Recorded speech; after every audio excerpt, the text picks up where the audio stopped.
Hey everyone, welcome back to the channel. Thank you for being here. My name is Andrew, coming to you from the beautiful Carolinas. Today's topic is going to be, what is enough for the narcissist? Think about that for a minute. Everyone, if you like the content, please like, subscribe, and share. So what is enough? When will they stop taking? When will they leave people alone? When will they stop destroying people's lives? When will they stop hoovering? When will they stop spying? When will they stop wanting to blow up more and more things of people's lives? Well, the answer to that question is never. It will never be enough for the narcissist. That is why virtually in every video I create, I do suggest, and I suggest strongly, to go no contact and to block these people. Aside of that, which you now know is the path, it's one of the best things you will ever do to insulate and protect yourself from the toxicity of the narcissist. Aside of that, the narcissist has an insatiable quench for people's resources, for people's supply. And this does include your time, your energy, your love, certainly your empathy, your respect, your worth, your value, your belief, your hobbies, your network of people that you spend time with, your families, your job. They will take whatever they possibly can take. And what the narcissist wants to do is they want to take and take and take. And when they're done, what do they want to do? That's right, they want to take more, because it will never be enough. The narcissist could have all the money in the world. They could own the planet. They could own the solar system. It will still never be enough, because these people are bottomless pits. These people don't change. They don't appreciate what they have when they have it, yet when they don't have it, many times they want it. Play that part of the video a few times. You see, the narcissist is trapped in their little brain. And they believe that whatever way the wind blows, that suits them. That's why they're always looking for the next new shiny object. That's why they're always looking for the next relationship to be a part of. That is why they get pleasure out of discarding people. That is why they enjoy crumbling up people like a sheet of paper and throwing them away in the freeway, which is, as I mentioned, the discard. But these are all the things that the narcissist does. It's what they were doing before they met you. It's what they did when you were in that relationship, probably, and I'm not trying to trigger you or upset you, but it's what they will be doing for the rest of their life, because as I mentioned, when the narcissist has something, then they don't want it. All they want to do is keep that resource, whatever it is, if it's a person, if it's an asset, if it's access to something, they want to keep that to be used whenever they want to use it, and they still want to go out gallivanting the globe looking for other resources to steal from other people. They want to acquire what other people have. The narcissist, every single day of their life, they are comparing themselves with their families, with their friends, with their colleagues, with their past relationships, with their current supply sources, with their besties of 30 years. This is what the narcissist does. So when will it be enough for the narcissist? It will never be enough. This is what fuels them. This is what keeps them going. This is what is their oxygen. The narcissist needs to be needed. They need to have people fawning all over them. They need enablers. They need flying monkeys. They need people to pump up their fragile ego. They need people dependent upon them. They need people who will drop whatever they're doing and pick up their phone because the narcissist texted them at any hour of the day, morning or evening, and respond or react back to the narcissist, because that gives the narcissist fuel. It gives them the supply that they crave and the desire. Why do you think the narcissist so frequently has multiple smartphones? Well, you may say, well, first of all, hey, I've got a couple smartphones. What's the problem, Andrew? Well, there's no problem. I will just share this. If you're using one phone for business and one for pleasure, I get it. Or maybe you have a separate reason why you have a different phone. Maybe the reason you have a separate phone, two of them that is because one is the phone that the narcissist had access to before you blocked them, and you needed to keep that number for other reasons, and you use your new phone for new people that you communicate with, or new hobbies or businesses. But that is not why the narcissist has multiple phones. They have multiple phones because in case one of them dies, meaning the battery dies, or they lose it, they have another phone lined up, and another and another. That's not the only reason, of course. There are other reasons, are because the narcissist keeps secrets. They keep people hidden from each other. They keep relationships hidden from the past, from the present, and certainly from the future. They do not tell anybody the truth. They may drop a little sliver of truth here and there, but what they really do is they want to have people believing in whatever narrative that they want to paint. That is why you never really knew the narcissist. You knew the mask that you saw whenever you were with them. Whether the narcissist was your mom, dad, aunt, uncle, brother, sister, colleague, coworker, romantic relationship, friend, the narcissist showed you what they wanted you to see. That is why the narcissist, they can keep long-term quote unquote friends or sources around, because these people don't see the narcissist as frequently.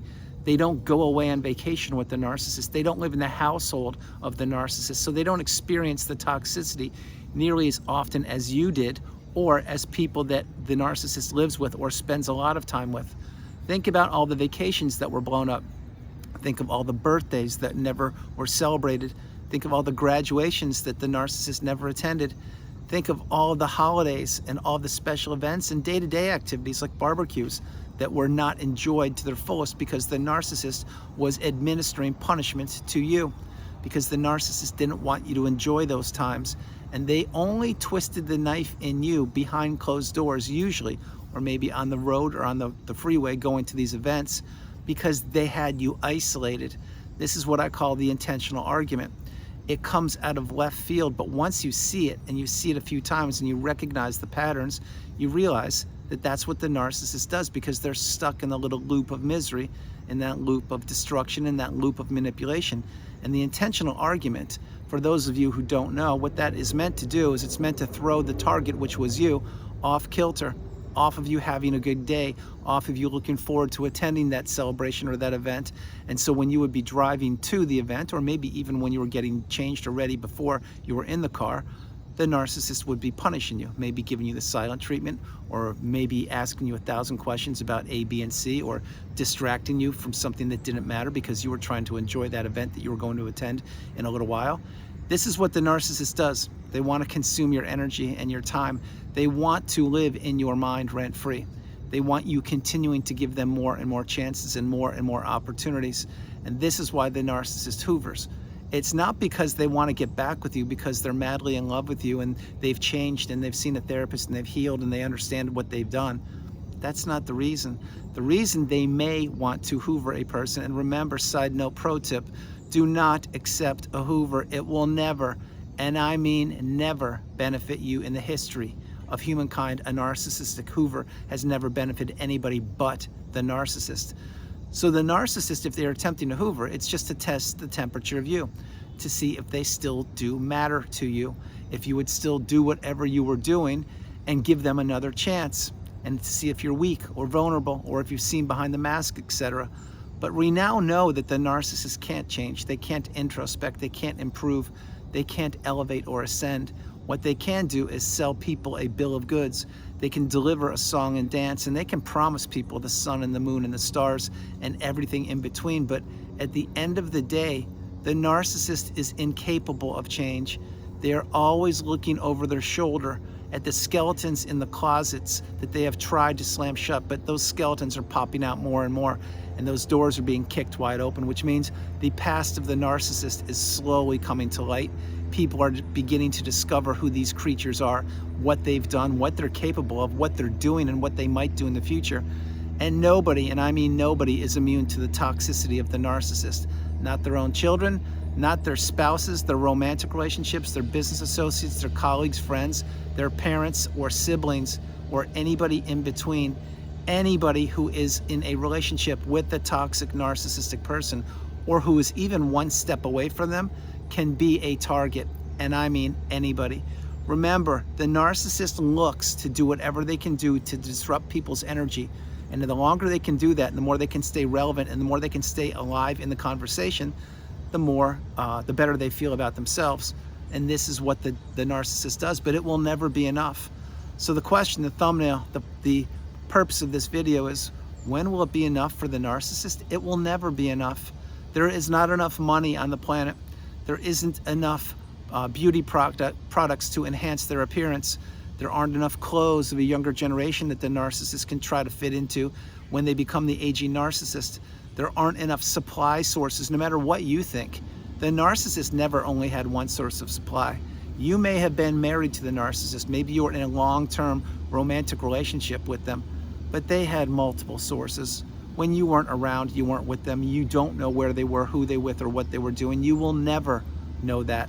The only thing you know is that the narcissist, when they were with you, it's because it served them. You did something to benefit them. Maybe after you worked for 10 or 12 hours during a weekday when you were living with the narcissist, or maybe you were dating them, whomever, whatever, maybe you would come home and you would cook, clean, and you would prepare dinner and set the table, etc. And maybe the narcissist would come home and consume the food. But did they say thank you? No. Did they ask to split the groceries with you? Absolutely not. Did they clean up afterwards? Probably not. What did they probably do? They took you for granted because they were punishing you for being you. And yes, did they know that you worked a long shift and that you were working 5, maybe 6 days a week? Of course they did. But they thought that you, in your mind, were in love, because you were probably, but they wanted to take advantage of you. Because remember, the narcissists can't love. They have no empathy. They want walking zombies. They want people doing things for them. The narcissist doesn't want to lift a finger to do anything to improve their life other than to meet, capture, and trap people in the narcissistic fog. That's what they did before they met you, that's what they did when they met you, and that's what they'll be doing in the future. But the narcissist has nothing in their core. There is no quality, there is no genuineness, there is no authenticity, there is no accountability, there is certainly no honesty. What you get is, I told you so. That's your problem. I didn't ask you to do that. Why didn't you do that? You should have done that. If you did that, I would have done this. The narcissist will blame shift anybody who calls them out. They will use word salad. They will give you a filibuster / monologue that has nothing to do with the topic that you were trying to address. You see, this is what the narcissist does. They don't want to hear it because they know you're correct. So they will slither away and they will slam doors, or maybe give you the silent treatment, or get on their phone and look for a new source of supply or somebody to throw you under the bus to while they were punishing you. This is why you never had an adult conversation when you were in the relationship with the narcissist. Certainly you must have tried. I know I did, and that's exactly what I will call them, adult conversations, just the two people trying to come to common ground and to work towards a better relationship. But those conversations took place, but were they adult? Yeah, on my behalf and maybe on yours, but to the narcissist, they were just sitting there looking at you, and their eyes swelling with more and more supply, and their pupils dilating more and more with the pitch black darkness of them saying, you have no idea who I am. You really don't know. And you're being honest and you're being genuine and you're giving me the playbook. You're telling me what you want me to do, what you want me to work on, what you want me to improve. And I'm gonna listen to all of these words, and I'm gonna nod my head and maybe give you the smirk and say, sure, we can do that. And then tomorrow, what will happen? Absolutely nothing. There will be no change. There will be no improvement. You will be keeping your word. You would be working on the relationship. You would be trying to fix the fires that they were putting out on purpose. But the narcissist was still playing that same record. They were still playing that loop, going around and around and around, and they were trying their best to keep you trapped and stuck in that loop. So yes, they would tell you whatever you wanted to hear, but they would never once, not once, lift a finger to improve your relationship, the relationship you had with them, or to improve anything about your circumstances when you were in that with them. This is why the narcissist does not care about anybody. This is why it will never be enough for the narcissist. As I've mentioned previously, there will never be enough time, relationships, clothes, money, whatever. The whole point that the narcissist looks at people as is as opportunities. And they want people to really, sincerely drop whatever they're doing whenever the narcissist pops up or gives them a text or calls them and asks them to do something. They expect the world from the target or from people they surround themselves with, but they deliver absolutely zero to those people. What the narcissist doesn't provide is they don't provide value. They don't provide commonplace. They don't provide abundance, genuineness, authenticity, and togetherness. What they provide is manipulation, lies, cheating, stealing, destruction, devastation, misdirection, secrets, and they will continue to do this as long as they are on the planet, walking around looking for other people, looking for unsuspecting people who at one point was you, and it certainly was me. This is what the narcissist wants to do. They want to capture as many people as they possibly can because they know that some of those people will escape. Some of those people will break or end the relationship themselves. Very few, but there are people that do that, and you people, I applaud you. You're extremely strong. You're stronger than you know. But anyone who leaves the relationship when they know that they're in it, specifically when they realize that when they don't know what narcissism is, that is a very strong person. But then again, if you figured it out and then you figured out that you were married or with a narcissist and you left, you're equally as strong. Most of us were in the relationship not even knowing what narcissism was, and we were discarded. Not all of us, but most of us. And that's one of the common denominators in the narcissistic relationship. It's not you. It certainly wasn't me. It's the narcissist. This is why that record continues to go around and around and around. And all they want to do is get a new needle, which is the new supply, to play the same old song and dance, going around and around and around. And in the beginning, let's picture a 78 record from the old days. Oh, I know they still make them, I'm sure. But the 78 record in the beginning, that's the love bomb / euphoric stage. It's a big loop to keep you stuck and trapped. And that loop gets smaller and smaller and smaller as the record plays and as that relationship goes on. So eventually the record goes around a tiny little loop. And that's the ending of the relationship, or that's the Hoover, whatever you want to call it. But these relationships, when they end with a thud, a crash, and a bang. And they are the most challenging relationships to put yourself back together from, known to humankind, which is why most people that you communicate with about the toxicity of the relationship that you experienced, they either A, are a toxic person themselves and don't want to hear, B, they can't wrap their head around it because they can't even fathom one day of what you went through, or C, they will sit back and watch your life implode and grab their popcorn because they could be enablers, they could just be jealous, they could be envious, they could just sit back and watch your life implode. It doesn't really matter. There are very few of us who can finish each other's sentences because we've been to war and back. We've been to the ringer. We've risen through the ashes, dusted ourselves off by the bootstraps, and risen higher and higher like a phoenix. We are in rarefied air. We are at the mountaintop of indifference. And the mountaintop of indifference is a place where there is no room for toxicity, a narcissist, or any challenging person whatsoever. There's plenty of room for abundant, beautiful, bright, shining lights like you. And that place is a very, very special place to be at.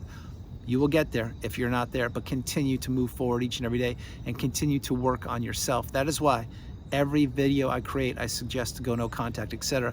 Because the narcissist can't change. It will never be enough for the narcissist. As long as that door is left open, even a crack, they'll try to kick it wide open, and they will tell you anything that they want to tell you, and they will watch your eyes and watch your real legitimate tears fall down your cheeks, and they'll say, yep, this is actually working. Maybe I can keep A, B, and C a little bit longer. Maybe I can get more money from them. Maybe they can do A, B, and C, or D, E, and F for me, whatever. Because the narcissist, all they can do is mimic back to people their real and authentic and genuine behaviors and emotions. The narcissist doesn't have anything at their core.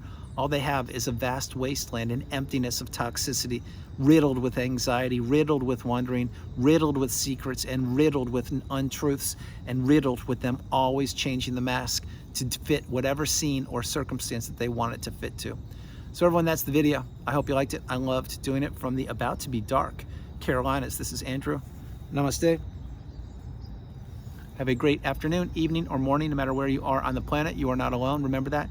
You are not alone. I love you all. God bless you, and I'll talk to you tomorrow. And it is getting dark very, very early. So what I would say is I hope you're all safe and snug in your homes. And if you're consuming this video in the evening time, or waking up and having a coffee, or you're at work, or you're getting ready to attend a meeting, whatever you're doing, God bless you. Continue on the path. Continue to understand that you are the priority, that you come first, second, and third, and that every single day that you're on the planet is a blessing. Every single day is an opportunity for you to do what you want, when you want, with whom you want, but that will be narcissistic relationship free. I love you all. God bless you. And I have to get going because it's really getting dark here. Bye, everybody.